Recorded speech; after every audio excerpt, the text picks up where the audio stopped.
Hello दोस्तों, मेरा नाम है गीता। मैं पूरी की पूरी माँ लगती हूँ। मेरी उम्र अभी अभी 22 की हुई है, पर लगती हूँ जैसे 18 की कोई कली हो जो बस फूटने को बेताब है। गाल गुलाबी, आंखें बड़ी बड़ी, होठ ऐसे की जैसे गुलाब की पाखंडी हो। और हाँ, मेरी कमीज का हमेशा एक बटन ढीला रहता है, गलती से, बिल्कुल गलती से। अब आप ही बताओ, जब सांसें तेज चलती हैं, तो बटन भी तो थोड़ा आजाद होना चाहते हैं ना। मैं बात कर रही हूँ उस दिन की जब मैं पहली बार डॉक्टर साहब के क्लिनिक में घुसी। नहीं, कोई बारिश नहीं थी, कोई बिजली नहीं गुल हुई थी। बस मैं सुबह सुबह नहाकर निकली थी। बाल अभी अभी गीले थे और मेरी चुन्नट वाली सलवार सूट पर चिपक रही थी। मम्मी बोली, गीता बेटी, तेरी कमर में अजीब सी खुजली सी हो रही है, चल डॉक्टर के पास चलते हैं, वो बहुत अच्छे हैं। गांव के सारे बड़े बूढ़े उसी के पास जाते हैं। मैंने मुंह फुलाया पर मन ही मन खुश थी। सुनने में आया था डॉक्टर साहब जवान हैं, कसरती बदन और आवाज में ऐसा मक्खन कि सुनते ही घी बन जाए। क्लिनिक पहुंची तो लाइन लगी थी, पर मेरे लिए नंबर तुरंत आ गया। शायद मेरी मुस्कान ने जादू कर दिया। अंदर घुसी तो देखा डॉक्टर साहब कुर्सी पर पीठ टिकाए, चश्मा नीचे सरका के मुझे घूर रहे थे, मतलब देख रहे थे। सफेद कोट, नीचे नीली शर्ट, बाहें मोड़ी हुई, नसें उभरी हुई। मैंने सलवार का नाड़ा ठीक किया और बोली, डॉक्टर साहब नमस्ते। नमस्ते गीता जी, बैठिए, बताइए क्या तकलीफ है। उनकी आवाज में कुछ ऐसा था कि मेरी कमर की खुजली और बढ़ गई। मैंने धीरे से कुर्सी पर कमर टिकाए और बोली, साहब, जब भी मैं झुकती हूँ कुछ चुभता सा लगता है, जैसे कोई छोटी सी सुई अंदर घुस जाए। मैंने जानबूझकर कमर को थोड़ा सा आगे किया, चुन्नट सर की, थोड़ी सी त्वचा चमकी, वो चश्मा और नीचे सरकाए दिखाइए तो जरा। मैं उठी, टेबल के पास गई, धीरे से ढीला किया और कमीज ऊपर की, बस 2 इंच पर, इतना कि उनकी सांस रुक गई। मैंने पीठ उनकी तरफ की और बोली, यहाँ साहब, बिल्कुल यहाँ। वो पास आए, ग्लव्स नहीं पहने। अपनी उंगलियां मेरी कमर पर फिसली, ठंडी उंगलियां, गर्म त्वचा। मैंने आंखें बंद की। वो धीरे धीरे दबा रहे थे, यहाँ या यहाँ। हर बार उनकी उंगली थोड़ी नीचे सरक रही थी। मैं सांस रोक के बोली, हाँ बिल्कुल वहीं। फिर वो बोले, गीता जी, ये कोई सुई नहीं है, ये तो आपकी मांसपेशियां तनी हुई है। रोज सुबह तेल मालिश करो, गर्म पानी की थैली रखो। और हाँ, वो रुके, मेरी कमर पर उंगली से गोल गोल घुमाते हुए बोले, रात को सोते वक्त कुछ ढीला ढाला पहना करो ताकि हवा लगे। मैं मुड़ी, उनकी आंखों में आग थी पर चेहरा शरीफ।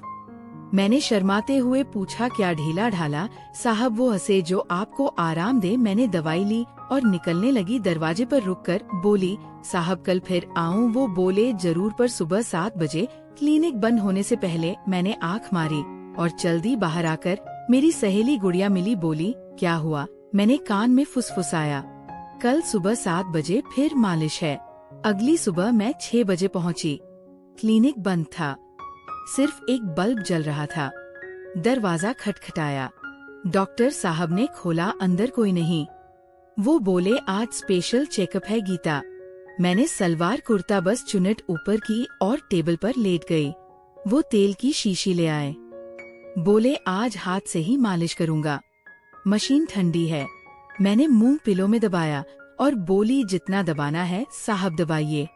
तेल गर्म था, उनकी हथेलियां और गर्म कमर से शुरू करके नीचे, फिर ऊपर, फिर कंधे, फिर गर्दन। हर बार उंगलियां थोड़ा और अंदर मैं करा रही थी। आज साहब, हाँ वही। वो फुसफुसे, गीता तुम्हारी त्वचा बहुत नाजुक है। मैंने पीछे मुड़कर देखा, उनका कोट खुला हुआ था, शर्ट के बटन खुले हुए। मैंने हाथ बढ़ाया, उनकी छाती पर रख दिया। वो रुक गए। मैंने धीरे से कहा, साहब आपकी भी मांसपेशियां तनी लग रही हैं। वो हंसे, मेरे कान में बोले, शायद मुझे भी मालिश की जरूरत है। फिर वह झुके, सांसें गर्म थी। और तभी अचानक क्लिनिक का फोन बजा, घंटी इतनी तेज कि हम दोनों उछल पड़े। वो उठे, फोन उठाया, हेलो, हाँ माँ जी, हाँ आ रहा हूँ, बस 10 मिनट। फोन रखा। शर्ट के बटन बंद किए। बोले गीता माँ ने बुलाया है, गांव में हवन है। मैंने कपड़े ठीक किए। हंसते हुए बोली, साहब अगली मालिश कब? वो बोले कल नहीं परसों, और हाँ अगली बार कुछ और तरीका अपनाएंगे। मैं घर आई। मम्मी पूछने लगी, क्या हुआ बेटी? मैंने कहा, मम्मी डॉक्टर साहब ने कहा है अब रोज सुबह तेल मालिश करनी है। पर घर पर मम्मी खुश, वाह कितने अच्छे डॉक्टर हैं। तीसरे दिन मैं फिर गई। इस बार क्लिनिक में एक नई मशीन थी, वाइब्रेटर वाली। वो बोली, गीता ये जापान से मंगाई है, तुम्हारी कमर को एकदम ढीला कर देगी। मैं लेटी, मशीन चालू हुई, कंपन इतना कि मेरी सांसें उछलने लगी। वह मेरे पास पास बैठे मशीन को कूलों पर घुमाते रहे। मैं आंखें बंद किए करा रही थी। साहब तेज और तेज। वो बोले, गीता अब तुम्हें कुछ करना होगा, मेरी कमर भी दुख रही है। मैं उठी, मशीन उनके हाथ में दी और उनकी कमर पर रख दी।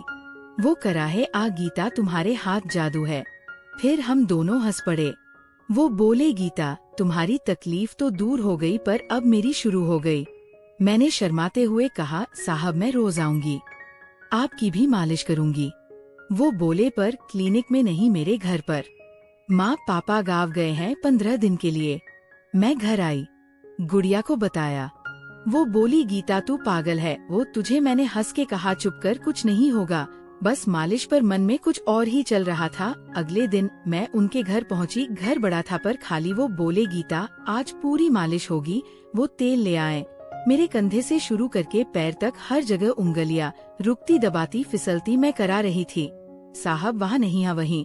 और नीचे वो मेरे कान में फुसफुसे, गीता तुम्हारी खुजली अब मेरे अंदर है। फिर वो लेट गए, नहीं मतलब मालिश के लिए उनका बदन मेरे बदन से सटा। सांसें मिली और तभी दरवाजे की घंटी बजी। डाकिया था, पार्सल लेकर आया था। वो उठे, मैंने कपड़े कपड़े पहने, पार्सल खोला। उनकी माँ का खत लिखा था, बेटा हम 15 दिन नहीं 1 महीना रुकेंगे, घर संभालना, और हाँ कोई लड़की मत लाना। वो हंसे, मैं शर्मा गई। फिर शुरू हुआ हमारा रोज का सिलसिला। सुबह 7 बजे मैं जाती, वह मालिश करते, मैं कराती। कभी मैं ऊपर, कभी वह, कभी तेल, कभी क्रीम, कभी बेड पर, कभी भी सोफे पर हर बार कुछ ना कुछ आ जाता। फोन, घंटी, पड़ोसी, कुत्ता हम पास आते और दूर हो जाते। थरकी दिमाग सोचता, आज तो पक्का पर होता कुछ नहीं। बस सांसें तेज, बदन गरम, आंखें लाल। एक दिन वह बोले, गीता आज कुछ अलग करते हैं। मैंने पूछा, क्या? वह बोले, आज तुम डॉक्टर बनो, मैं पेशेंट। मैं हंसी। उनका कोट पहना, स्टेथोस्कोप लगाया। वो लेट गए, शर्ट उतारी। मैंने उनकी छाती पर हाथ फेरा। साहब यहाँ धक धक तेज है। वो बोले, इलाज करो। मैंने अपने संतरे उनके सीने पर रख दिए, मतलब सांस सुनने के लिए। वो कराहे, हाथ मेरी कमर पर। मैंने उनकी पेट की बेल्ट खोली, मतलब पल्स चेक करने के लिए। और तभी बिजली गुल नहीं हुई, बारिश नहीं हुई।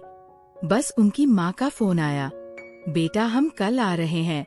फोन कटा, हम दोनों हंस पड़े। मैंने कोट उतारा। बोली, साहब आपकी बीमारी लालाज है। वो बोले, तुम्हारा इलाज भी। अगले दिन मैं फिर गई। इस बार घर में उनकी माँ थी। वो किचन में चाय बना रही थी। मैं शर्माई बोली, आंटी मैं गीता। डॉक्टर साहब की आंटी हंसी। पेशेंट पता है बेटा रोज तेरी तारीफ करता है, बोलता है माँ गीता बहुत बहादुर है, एकदम दर्द नहीं करती। मैं लाल हो गई। फिर आंटी बोली, चल बेटी आज मैं भी मालिश सिखाऊंगी। हम तीनों कमरे में गए। आंटी ने तेल लिया, बोली देख ऐसे दबाओ, और उन्होंने डॉक्टर साहब की पीठ दबानी शुरू की। मैं हंस के लौटपोट। डॉक्टर साहब मुंह बनाए लेटे थे। आंटी बोली, गीता तू भी सीख, शादी के बाद काम आएगा। मैंने कहा, आंटी शादी? वो बोली, हाँ विक्रम ने तेरे लिए रिश्ता मांगा है। मैं स्तब्ध। डॉक्टर साहब शर्मा गए। आंटी चली गई। मैंने उनसे पूछा, सच? वो बोले, गीता मैंने कभी तुझे गलत नजर से नहीं देखा, बस तेरी हंसी, तेरी बातें, तेरी हिम्मत, मैं तेरे लिए पागल हूँ। मैं रो पड़ी। वो मुझे गले लगाए, मालिश नहीं मोहब्बत थी। शाम को घर आए, मम्मी पापा से बात हुई, सब खुश। गुड़िया बोली, गीता तू तो कहती थी कुछ और होने वाला है। मैं हंसी, हुआ ना कुछ। और शादी की तारीख पक्की हुई, मंडप में मैं दुल्हन बनी, वो दूल्हा। मंडप के बाद पहली रात नहीं, वह तो बाद में, पर उस रात डॉक्टर साहब ने मेरे कान में फुसफुसाया, गीता आज असली मालिश होगी। मैं शर्माई, साहब अब तो रोज होगी। वो हंसे, पर अब कोई फोन नहीं बजेगा। और सच में उस दिन से हमारी जिंदगी में कोई खुजली नहीं रही, बस प्यार, हंसी और ढेर सारी मालिश, जो अब पूरी तरह हलाल थी। शादी की पहली रात जब डॉक्टर साहब ने मेरे कान में फुसफुसाया, गीता आज असली मालिश होगी, मैंने शर्माते हुए उनकी छाती पर उंगली से गोल गोल घुमाया और बोली, साहब अब तो पूरी रात हमारी है। कोई फोन, कोई घंटी, कोई आंटी नहीं। कमरा लाल लाइटों से सजा था। बेड पर गुलाब की पंखुड़ियां बिखरी और हवा में चंदन की खुशबू। वो मुझे गोद में उठाए ले गए, उनका बदन गर्म, सांसें तेज। मैंने दुल्हन का लहंगा धीरे से सरकाया, बस इतना कि उनकी आंखें चमक उठी। और तभी अचानक दरवाजा खुला। नहीं कोई डाकिया या पड़ोसी नहीं, अंदर घुसी गुड़िया, मेरी सहेली हाफती हुई, हाथ में एक पुराना डायरी लिए। वो चिल्लाई, गीता रुक, ये शादी नहीं हो सकती। हम दोनों उछल पड़े। डॉक्टर साहब ने चादर खींची, मैंने लहंगा ठीक किया। गुड़िया बोली, ये डायरी क्लिनिक की पुरानी मरीज की, गीता विक्रम नहीं। ये तो तेरी जुड़वाओ बहन का बदला है। क्या? मैं स्तब्ध। गुड़िया ने डायरी खोली, पन्ने पलटे, लिखा था, डॉक्टर विक्रम सिंह ने मेरी बहन को फंसाया, मालिश के बहाने, फिर छोड़ दिया। वो गर्भवती थी, आत्महत्या कर ली। मैंने बदला लिया, उसकी हर मरीज को उसी जाल में फंसाऊंगी। डॉक्टर साहब का चेहरा सफेद। वह बोले, नहीं वह झूठ है, लेकिन उनकी आंखें भाग रही थी। गुड़िया ने फोन निकाला, एक पुराना न्यूज क्लिपिंग दिखाया, 3 साल पुरानी गांव के लड़की की सुसाइड, डॉक्टर पर शक। फिर गुड़िया मुड़ी मेरी तरफ, आंसू भरी आंखें, गीता मैं वो बहन हूँ तेरी जुड़वाऊं। मम्मी पापा ने तुझे बताया नहीं, जन्म के समय अलग कर दिया गया।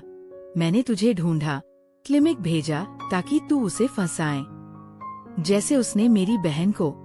लेकिन मैं गिर गई प्यार में। ये बदला नहीं, मेरी गलती थी। डॉक्टर साहब भागने लगे, लेकिन बाहर पुलिस थी। गुड़िया ने पहले ही कॉल कर दी। मैं रो पड़ी, लहंगा फट गया गिरते हुए, शादी टूट गई, क्लिनिक सील हो गया, विक्रम जेल, और मैं गुड़िया के साथ घर लौटी। अब हम दोनों सहेलियां नहीं, बहनें हैं। खुजली गई, लेकिन दिल में एक नई, बदले की नहीं, सच्ची मोहब्बत की। कभी कभी रातों में सोचती हूँ, वो मालिशें सपना थी या बदले का जाल। पर अब बस हम 2 बहनें, एक दूसरे की मालिश करती, तेल से नहीं प्यार।